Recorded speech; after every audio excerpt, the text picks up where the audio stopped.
যখন এই সাম্প্রদায়িক বিজেপি যারা ভারতবর্ষে মন্দির মসজিদের মধ্যে লড়াই লাগায়, যারা ভারতবর্ষে ধর্মে ধর্মে লড়াই লাগায়, তারা 2021 সালে এই বাংলার মুখ্যমন্ত্রী মমতা বন্দ্যোপাধ্যায়কে ক্ষমতাচ্যুত করার জন্য অনেক পরিকল্পনা করেছিল।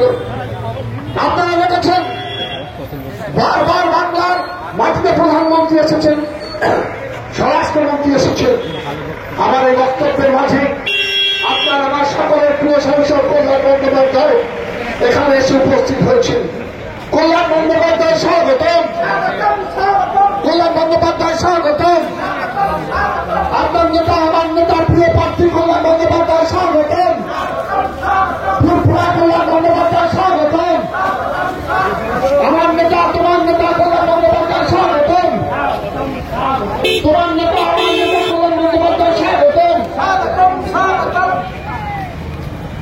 আমি বক্তব্যকে একদমই শেষ করব, তার কারণ অনেকগুলো নির্বাচনী সভায় আজকে তাকে যেতে হবে।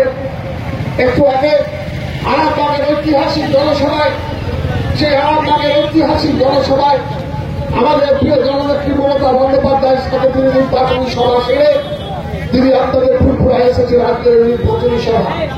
আমি আমরা বলছি আজকে ফুরফুরার এই নির্বাচনী সভা রাজ্যত জনসভার রূপান্তর করেছে।